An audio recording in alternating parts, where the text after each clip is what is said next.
esta es la comisura anterolateral y esta es la posterolateral. Para entender el capítulo de insuficiencias, siempre es bueno conocer la estructura de una válvula. Otra palabra que me van a escuchar mencionar es esta de acá, el anillo. O sea, las valvas están pegadas al anillo. Esta valva, ustedes ven acá, en condición normal, tiene que medir esta cantidad. Ahí. 31 milímetros, o sea, casi 3 centímetros es el diámetro normal de esta válvula.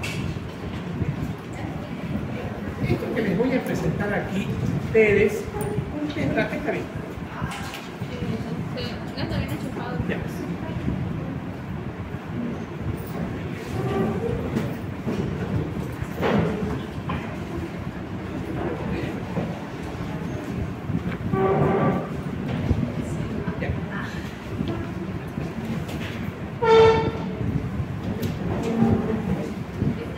Ya.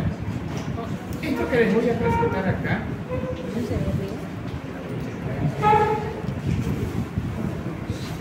el control. Ya. Para el aprendizaje en insuficiencia mitral. Entonces aquí yo lo que les mostré es que tiene 31 milímetros de diámetro. Por favor, hagan silencio. Porfa, estamos pasando clase. Ahora, ¿qué es lo que tengo acá? Primero, ¿cuál es la etiología de la insuficiencia mitral? Acá quiero que se concentren en lo siguiente. Acá tengo el anillo mitral. Aquí tengo las dos valvas, la anterior y posterior, las cuerdas tendinosas y los músculos capilares. O sea, tienen que recordar esta estructura anatómica. Voy a empezar con las causas crónicas de insuficiencia mitral. Cuando este anillo mitral, este de acá, se calcifica, la va a volver incompetente. ¿Ya? Fíjense aquí lo que dice, las causas crónicas de insuficiencia mitral. Entonces, cuando nosotros tenemos acá una calcificación de estos anillos, esta válvula se vuelve insuficiente. Luego tenemos las causas. El IAM está en crónico agudo, está en los dos. Fíjense este detallito de acá. Acá dice músculos capilares. El paciente tiene dolor de pecho intenso. La descendente anterior está dañada. La descendente anterior irriga a los músculos capilares.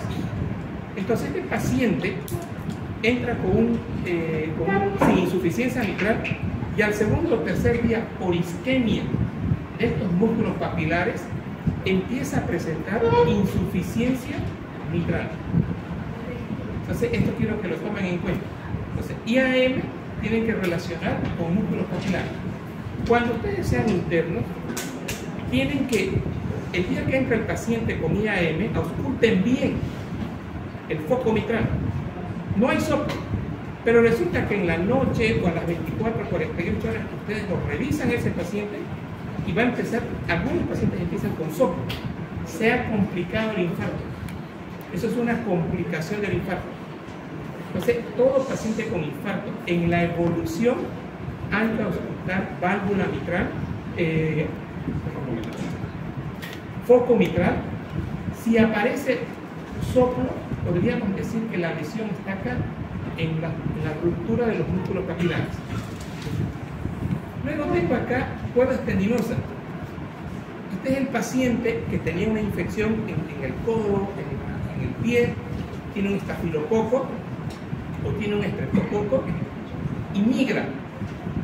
Y estas cuerdas empiezan a ser foco de infección. Entonces, esto se empieza a romper y me va a dar un soplo mitral en sístole. hacemos un ecocardio y vemos acá, escuchen, familiarícense con esta palabra, vemos acá vegetaciones. Las vegetaciones es como cuando sale una flema de un moco incompleto por la nariz, eso es una vegetación. Eso está acá, en las cuerdas tendinosas. Luego, acá, esta es otra de las cosas que permanentemente ustedes van a escuchar en los hospitales. Es el paciente que tiene este ventrículo. Este paciente tiene Chagas. O este paciente es un paciente que tuvo un infarto agudo de miocardio y está haciendo una insuficiencia cardíaca. Resulta que ahora, después de, digamos, un año de evolución, con la sobrecarga de volumen, este ventrículo está así.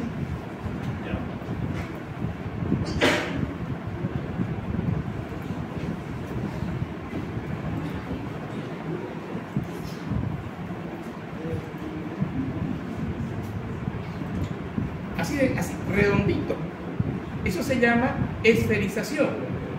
La sobrecarga del ventrículo izquierdo en el Chagas, en los infartos agudos de miocardio o en otras patologías que lleven a insuficiencia cardíaca, con el tiempo, en esa fase de remodelación, este ventrículo se va haciendo bien redondo, un círculo.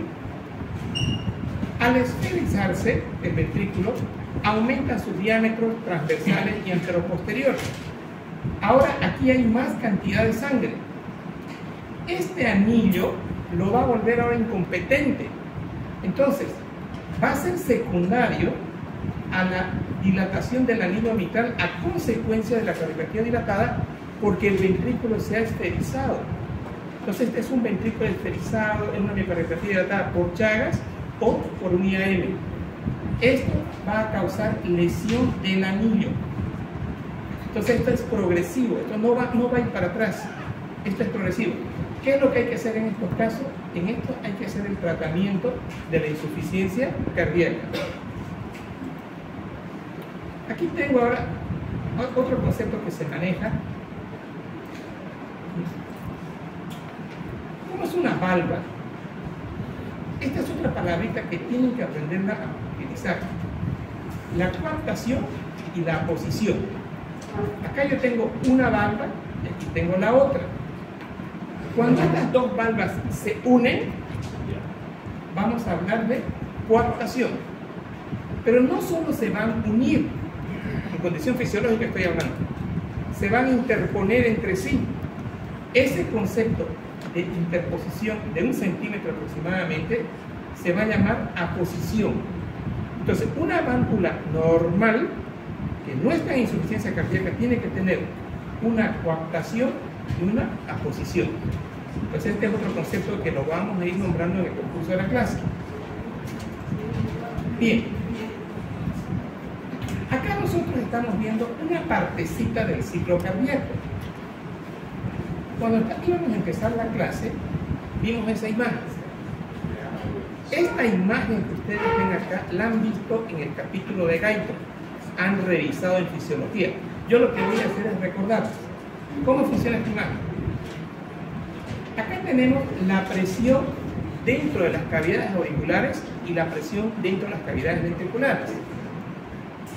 Esta fase de acá, donde les estoy marcando, que dura 2/3, la diástole es más larga que la sístole, va a empezar con el primer ruido. Acá las cuatro válvulas están cerradas. Este ventrículo, miren esto, va a empezar a contraerse sin eyección. Y acá tenemos, esta es la contracción isovolumétrica, o sea, con un volumen de 120 ml, el ventrículo izquierdo se va a contraer y va a llegar a tener una presión de 80 dentro de la cavidad ventricular. Se va a tensar. ¿Perdón? Se va a tensar. ¿Tensar? Las fibras musculares se tensan. Claro, Todavía no hay contracción. claro que sí. Hay una tensión ahí. Cuando llegamos a 80, se abre esta válvula, apertura la válvula aórtica y va a empezar la sístole. En todo este periodo hasta aquí va a salir sangre. Eso se llama volumen sistólico. Y acá, miren ustedes, vamos a tener el cierre de la válvula aórtica, segundo ruido. Luego tenemos válvula mitral y válvula aórtica cerrada. Este ventrículo se va a relajar.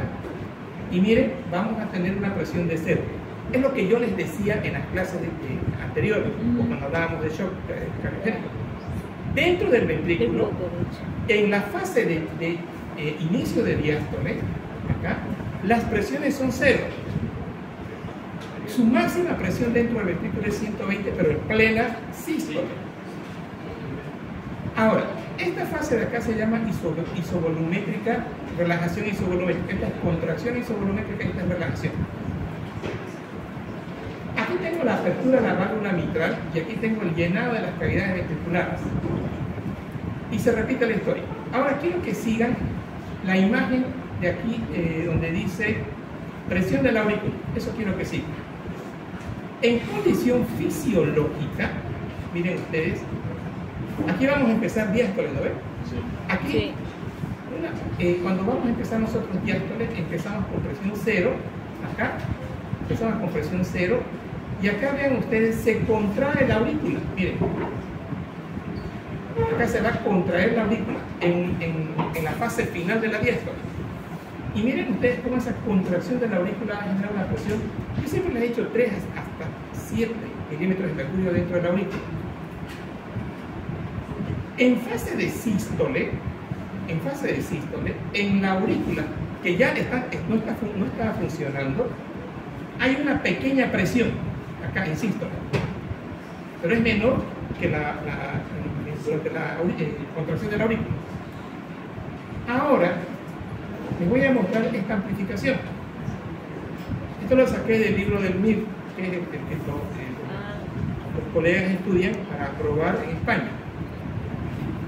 En este libro ya solamente han mostrado la contracción auricular, la fase de contracción isovolumétrica, esta es la apertura, la fase de sístole, la relajación, y entramos en diástole. Y aquí está la onda 20. De esto voy a hablar ahora. Señores, me comprometo solamente en el examen, cuando veamos cardio, no les voy a preguntar si es un mesosistólico, un protodistólico, no. Con que ustedes sepan que la insuficiencia mitral es un soplo en la fase de sístole, perfecto. Ya en serio aprenderán qué características tiene, pero quiero que primero se lleven el concepto en qué fase del sístole. Entonces, esto es lo que voy a repetir ahora permanentemente. Primer ruido, cierre de la válvula mitral, cierre de la válvula aórtica. Luego tenemos acá, ya vimos eso, acá. Señores, resulta de que el ventrículo izquierdo se está contrayendo. Tiene una válvula completamente insuficiente. Acá. Esto es en sístole. Yo tengo una válvula suficiente, no pasa sangre de ventrículo a ventrículo. Pero esta es la imagen que quiero que vean, ya sea para insuficiencia mitral aguda o para insuficiencia mitral crónica. Miren la flecha. Se está llevando a cabo la sístole, pero como es una válvula insuficiente, la sangre está pasando a la aurícula izquierda. Todo este fenómeno está sucediendo en forma simultánea. Esto está sucediendo en sístole. Acá en sístole, si el paciente hace, por ejemplo, un infarto agudo de miocardio, ruptura de músculos capilares, esto va a ser una subida rapidísima de la presión dentro de la aurícula. ¿Por qué? Porque en la insuficiencia mitral crónica hay tiempo de que esto se remodele, hay tiempo de que cambie su estructura anatómica, y acá va a aumentar el volumen y de a poquito va a aumentar la presión dentro de la aurícula izquierda. Pero ya cuando estemos en una fase muy avanzada de insuficiencia mitral crónica, vamos a tener un comportamiento parecido a este. Entonces, en sístole se están llevando a cabo las manifestaciones fisiopatológicas. Entonces vean acá Acá yo debería tener el cierre de la válvula mitral, que no existe porque está insuficiente. Aquí ven ustedes, acá se está llevando a cabo la contracción del ventrículo, se está llevando aquí a cabo en sístole este soplo que abarca toda la fase de sístole, es un soplo pansistólico. Pero aquí hay un detalle. Dijimos que en esta fase se va a llevar a cabo la contracción de la aurícula, en la fase final de la diástole.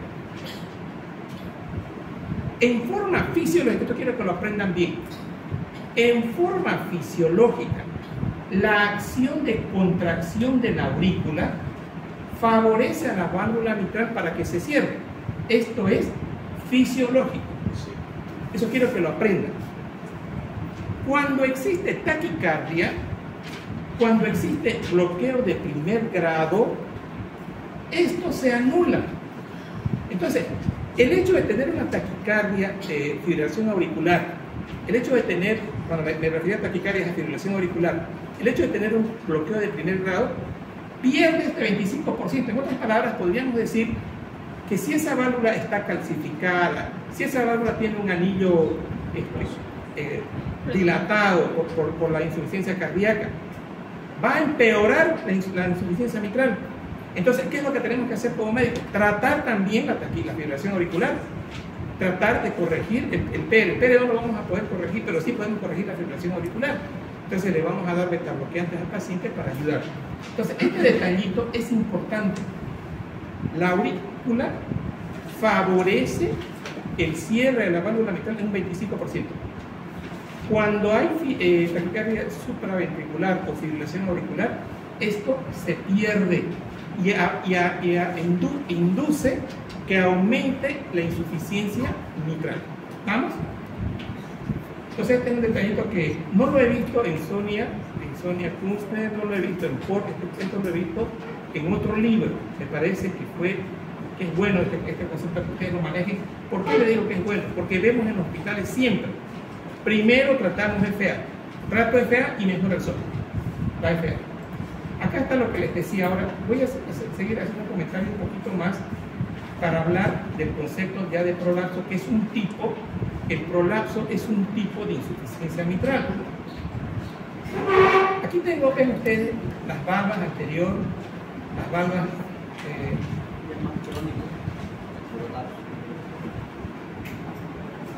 la válvula anterior y la válvula posterior. Tenemos nosotros los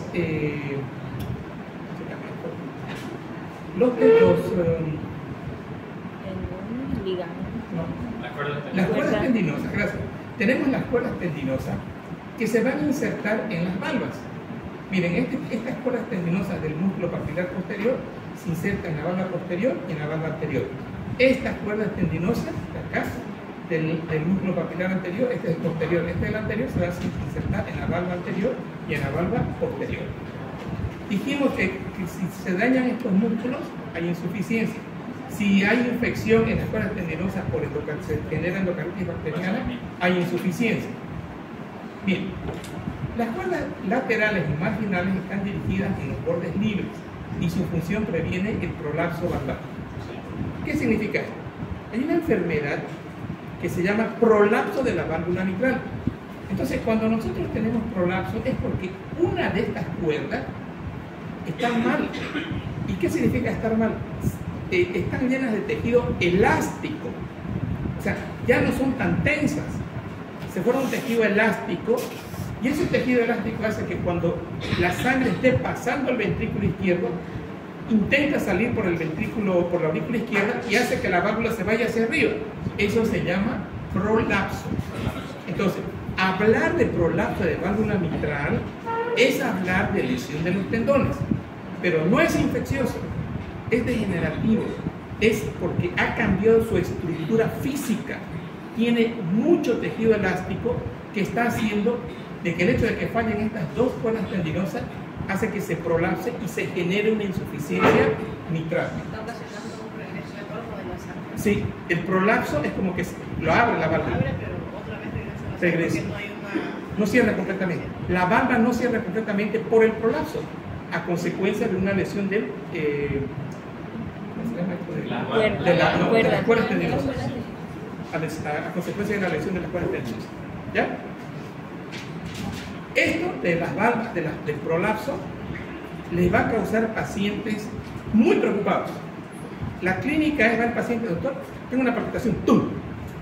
Y me da miedo morirme. Y empiezan a pasarse cosas en la cabeza.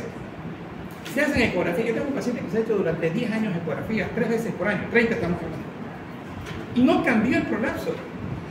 Pero el hombre viene tan preocupado de eso que él cree que le puede dar un infarto. No tiene nada que ver el infarto. Pero por favor, no le digan nunca al paciente que está ansioso que no tiene nada. Lo van a matar. Díganle: señor, que tiene un prolapso, usted va a vivir así, no le va a pasar nada, no se va a descompensar, quédese tranquilo. Vaya a su médico 1 o 2 veces por año. Pero no le digan a los pacientes ansiosos nunca que no tienen nada grave. Bien, aquí tengo ahora un problema de coaptación. Miren, no cierran bien las válvulas. Aquí tengo un problema de aposición. Fíjense que en esta posición no están bien plegadas las válvulas. Exacto. Esta se está creando una insuficiencia de tipo mitral. Y esto de la geometría del ventrículo ya les acabo de explicar. Esto es común, por favor, esto tienen que aprender. El cambio, la esferización del ventrículo ensancha el anillo de la válvula.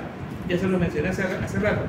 Entonces, el cambio de la geometría por una IC de otra causa, ejemplo, IAM, Chagas, la esferización hace que el anillo se vuelva más ancho. Consecuentemente va a haber una alteración en la coaptación. Acá no va a cerrar la válvula adecuadamente. Bien, eso es lo mismo. Bien. Y acá, cuando empecemos a hablar de la fisiopatología, nos vamos a referir a esto. Esta es una valva, una insuficiencia mitral crónica. La palabra clave en insuficiencia, ya sea mitral o aórtica o tricuspidia, siempre va a ser hablar de regurgitación. Miren, se está yendo al ventrículo en sístole, pero también se está regurgitando a la aurícula izquierda. Esto va a causar dilatación de la pared del ventrículo, va a causar el aumento de volumen en el ventrículo izquierdo. Ahora tengo una diapo para eso. Va a causar la esferización a la larga y consecuentemente problema del anillo valvular.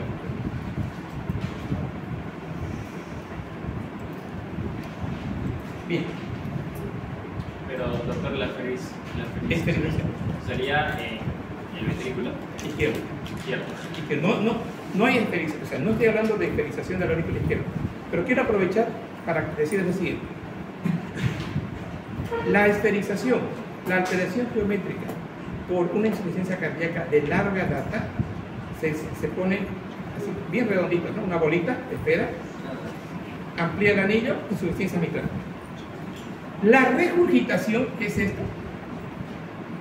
En las crónicas, la regurgitación, o sea, la sangre sale por acá y se regurgita acá, a la larga hace que la aurícula aumente de volumen, que se dilate. O sea, en los dos hay dilatación, pero no llega la aurícula a esferización. No llega la aurícula a esferización. Se dilata. Hay una diapo ahorita que han hecho un trabajo de investigación en este libro, el libro que les voy a mostrar. Cuando la insuficiencia mitral es relativamente avanzada, recién empiezan a aparecer síntomas. ¿Ya? Doctor, Sí. ¿y esa dilatación de la aurícula produciría una fibrilación auricular? ¿Sabe qué? Si usted tuviera que le faltaba un punto ahí para probar, yo lo hacía probar. Les enseñé la clase anterior en estenosis mitral. Estenosis mitral, dilatación de la aurícula, ¿qué genera? Fibrilación auricular. Activación del factor de coagulación. Eso ya sería la trombosis. Eso es una consecuencia. A ver, esa fibrilación auricular sí va a formar un trombo. Ese trombo va a viajar y vamos a tener trombosis pulmonar. Ya. Está bien, pero más que eso, quita la palabra coagulación. Diga, la fibrilación va a causar múltiples, o sea, son múltiples focos y hacen que se genere la coagulación y generan trombos. ¿Ya? Aquí lo mismo. Aquí lo mismo. Aquí se va a generar fibrilación auricular. ¿Y qué le dije a la fibrilación auricular acá? ¿Qué es lo malo? Altera el vaciamiento de la aurícula. ¿Y qué hacía eso? Favorecía más insuficiencia mitral. Bien, entonces, el ventrículo izquierdo se dilata y se vuelve esférico, consiguiendo tan esférico, que el anillo mitral no cierre y empeorando la insuficiencia mitral. Esto lo vamos a borrar. No lo borres. Acá. Entonces, esto, por favor, esta palabra, familiarícense. Regurgitación. La regurgitación de la sangre durante la sístole ventricular se produce hacia la aurícula que esta es una palabrita que la tienen que ir recordando. Tal vez lo han visto en física. La presión de la aurícula izquierda es 3.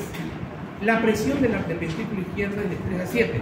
Por eso dice aquí, es la sangre que va, la sangre regurgita a una cámara de baja presión. O sea, en forma fisiológica, la presión de la aurícula es de baja presión comparado con el ventrículo izquierdo. Entonces, siempre va a haber una regurgitación de sangre a una cámara de baja presión. Miren lo que determina esto: sobrecarga de volumen y presión sobre la aurícula izquierda, que determina un crecimiento auricular izquierdo. No dice estabilización, dice crecimiento de la aurícula izquierda con un aumento. Ahora miren, otro detalle de la fisiopatología, con un incremento de la presión de la aurícula izquierda. O sea, inicialmente, repito, estoy hablando de la crónica, inicialmente la presión no es tan alta en la aurícula izquierda. Sí hay volumen de sangre, va a ser con el tiempo. Esto es inicial. Y aquí tengo ahora otra diapo. Esta es la diapo que la saqué de Lecturio. Esta de acá, esta me la dio Lecturio. ¿Qué sucede?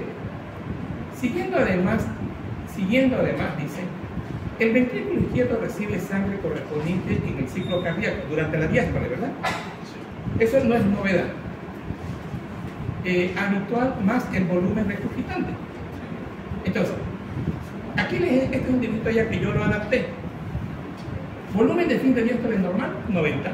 En realidad 120, ¿no? Pero aquí el libro trabaja con 90. ¿De dónde saqué ese 90? Me viene acá, hice una flechita y me viene para acá. Volumen de fin de diástole, aquí puse 90. Pero en realidad 120, volumen de fin de diástole. Esta línea que ustedes ven acá, la verdecita en ascenso, es el llenado de las cavidades ventriculares. Esto que ustedes ven aquí es la contracción isovolumétrica y esta es la contracción, la sístole, y aquí tenemos ahora la fase de relajación. Esto verde es normal. Este 65 que ustedes ven acá, que corresponde a ¿dónde está? A esto de acá, miren, hay mayor volumen acá, pero se mantiene la fracción de eyección, no se altera, está en insuficiencia mitral. Inicialmente mantiene una fracción de eyección de 65 normal, con una función de Frank-Starling conservada. Entonces el volumen sistólico, el gasto cardíaco es óptimo, pero ya empieza a haber aumento del volumen de fin de diástole. Insuficiencia mitral compensada. Miren, ya el corazón está entrando en fase dilatada, ya no se está contrayendo 100% o 65%, se está contrayendo, está eyectando volumen solo un 55%. ¿Qué significa este dato? De los 150 ml, solo está saliendo el 55% en sístole. Entonces, pero todavía está compensado. No hay síntomas, no hay activación del simpático, no hay alteración del gasto cardíaco. En fases muy avanzadas, fracción de eyección del 45% ya se descompensa. En este momento, Frank-Starling ya no funciona. ¿Por qué? Porque tengo mucha sangre como volumen de fin de diástole. Aquí ya está esferizado esto, o se está esferizando. Y acá ya sí, dice acá, hay aumento de la presión. Entonces, en fase descompensada vamos a quedar. Hay aumento de volumen en estas cámaras de baja presión, hay crecimiento de la aurícula izquierda y hay aumento de la presión dentro de la aurícula izquierda. ¿Estamos? Entonces, quédense con el dato, ya tengo ahora el aumento de la presión dentro de la aurícula izquierda. Cuando ustedes estén hablando de insuficiencia mitral aguda, estas etapas no existen. No hay tiempo de compensación. Es rapidísimo.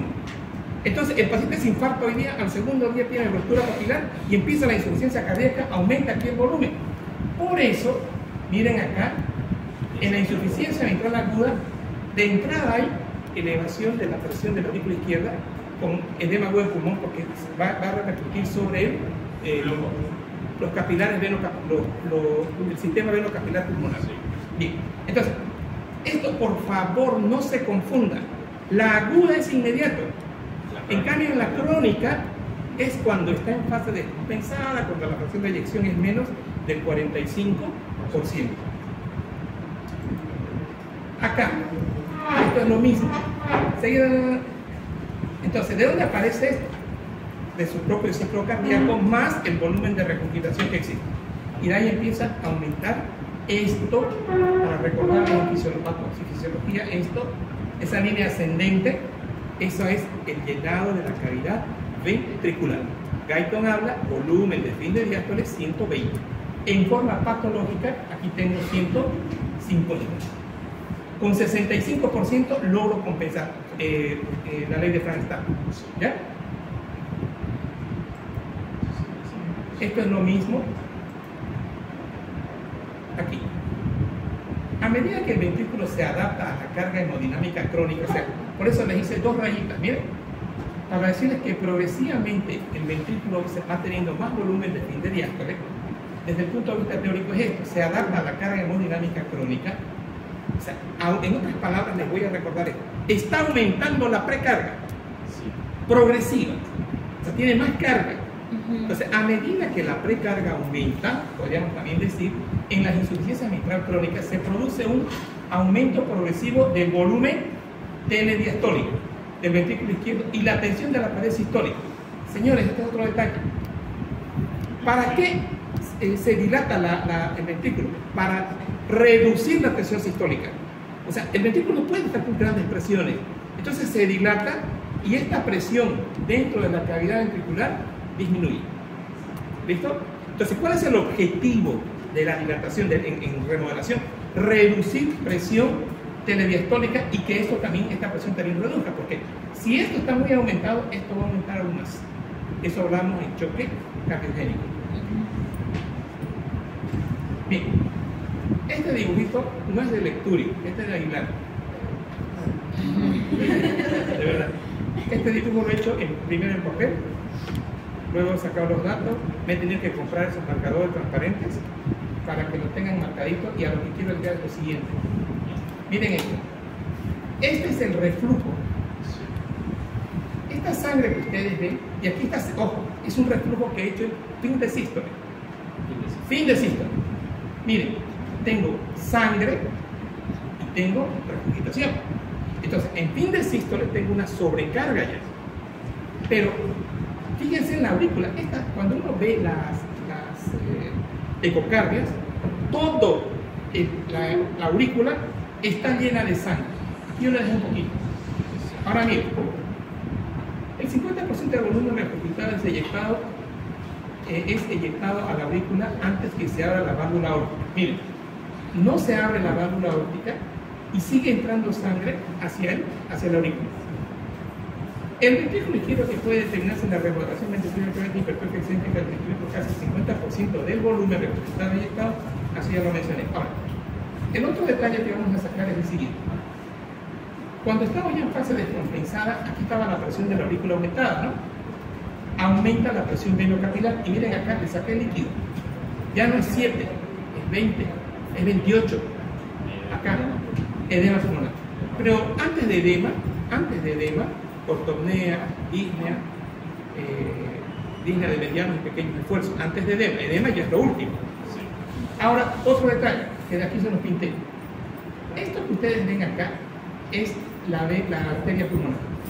Señores, sí, esto es lo que quiero que lo vuelvan a escuchar. Si aquí la presión capilar pulmonar está aumentada, este ventrículo, para vencer esta resistencia, va a generar más presión. Entonces, la presión fisiológica de 20 va a aumentar. La presión venosa central, que es 0, para poder vencer a esta, va a tener que aumentar. La presión de las cavas van a aumentar, y aquí va a aumentar, y aquí tenemos una presión capilar aumentada, consecuentemente de ¿vamos? Acá el edema pulmonar, esto ya lo expliqué, es por el aumento del volumen, el aumento de la presión y aumento de la presión venocapilar. Doctor, una pregunta. Siempre nos dijeron que la presión venosa central era de 8 a 12 centímetros de agua. ¿Es lo mismo que si 0 centímetros de fluido? Lo que le han dicho es cierto. De 8 a 12 centímetros de agua. Lo que yo estoy diciendo también es cierto. Ahora les explico, yo les explico, tranquilo, no les explico, tranquilo, no les explico. Presión venosa central 0.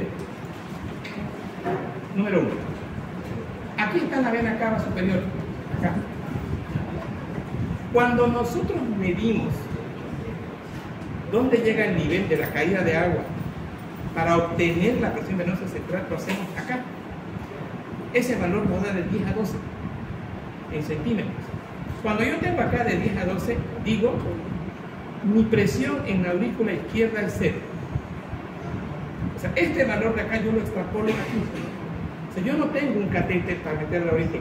Lo mido acá y es de 10 a 12. Si está aumentado, entonces Digamos, me da 20. Me da 20 mi presión, la que ustedes miden, aquí. Entonces, esa presión que estamos midiendo de 20 en la aurícula ya no va a ser 0. Es 10. O sea, para medir la presión venosa central es un dato indirecto. Es correcto lo que le han enseñado en serio, pero es un dato indirecto de cómo está la presión venosa central verdadera. ¿Estamos? Sí, gracias. Los dos tenemos razón. ¿Ya?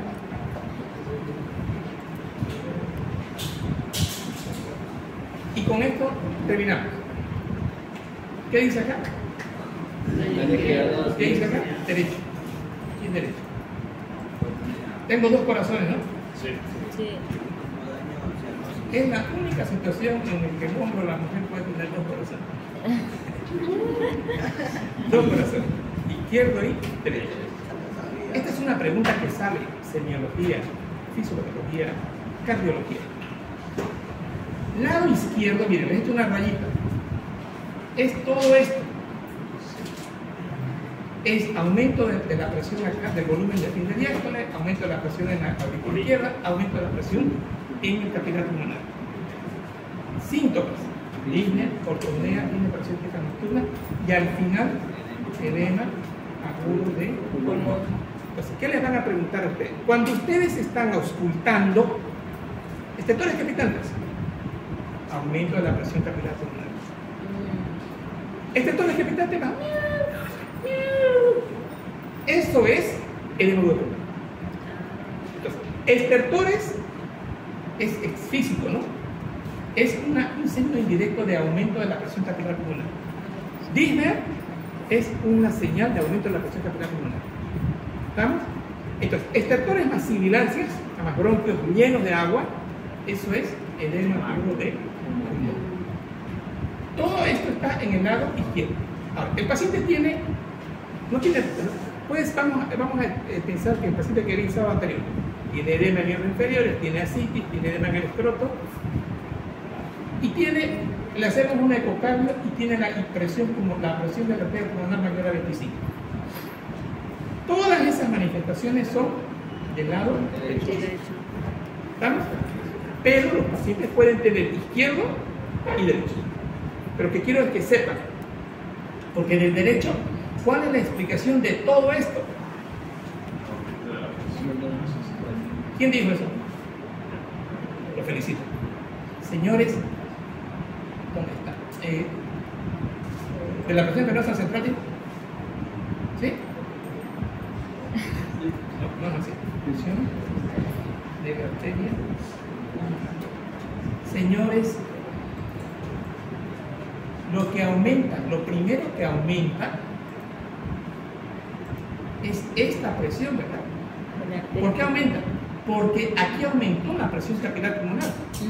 Entonces, esta presión de la arteria pulmonar aumenta. Después aumenta la presión del ventrículo izquierdo y después ventrículo derecho y después la aurícula derecha. Entonces, cuando hacen el ecocardio, ustedes estén atentos. El ecocardio les va a decir, tiene un TAPSE de 17. Señores, 10 años he tratado de entender qué es TAPSE. Les preguntaba a mis compañeros, nadie me decía qué es TAPSE. Recién hace unas 3 semanas atrás, le pregunto a un ecocardiografista, que fue mi alumno. Bueno, pues le voy a enseñar. Ya, bien, enséñame. Y este alumno estaba rencoroso conmigo, porque fue a hacer prácticas hace más de 15 años atrás, no quería hacer práctica, porque dice el que tenía dolor testicular, y yo le dije que no sea potroso. Potroso cuando no tiene testículo grande. No se porte así. Que sus padres pagan para que usted venga a estudiar. Se resintió el hombre. Y después de que él era especialista, me encontró en un ascensor. Y ahí nos vimos por primera vez después de mucho tiempo. Me dijo, usted me trató mal, me hizo no sé qué, pero tu papá te pagó para que vos vayas. A eso te pagó tu padre. Pero también le agradezco, porque por usted aprendí a leer revistas. Y ahora es mi interconsultante. Y eso es lo que me enseñó. ¿Qué es TAPSE? El TAPSE hace una raya de acá y mide las presiones que da los datos indirectos de las presiones de la pulmonar. Si ese valor es 17, hay falla derecha. ¿Cómo evalúo el lado izquierdo? Fracción de eyección. Entonces, cuando el TAPSE está menor a 17, falla derecha. Hipertensión pulmonar. Cuando el TAPSE está mayor a 22, no pasa nada con el ventrículo derecho. ¿Ya? Entonces ya ustedes no van a esperar 10 años para entender eso. Bien. Después, eso ya vimos. Este es el prolapso, miren. Entonces, el prolapso hay que relacionar con cuerdas tendinosas. Corte correspondiente a la proyección en eje largo del ventrículo izquierdo que revela un aspecto mixematoso, elongado, pero esto es hacia afuera. Bien, jóvenes. Antes que se vayan, ¿cuándo cae el próximo examen? Jueves. ¿Qué tema es? ¿Hablo del examen parcial o de los repasos? Los repasos. El jueves 9, sería este jueves 6, ¿no? 6. ¿El jueves 6? Yo ya tenía que ver. El jueves es Choque. Ya sé que no es fácil ya con ustedes. Después van a dar lo que corresponde al jueves. Más avance los temas. Listo. ¿Cómo? Choque. O sea, No, choque. ¿qué dice el jueves? Choque. Eso.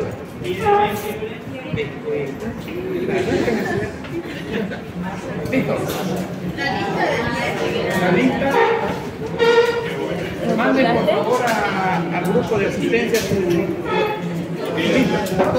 Como síntomas no puede haber cirrosis. Oye, preguntémosle al doctor lo de este. ¿Verdad? Ay, pues se acabó mi mega. ¿Cortaste?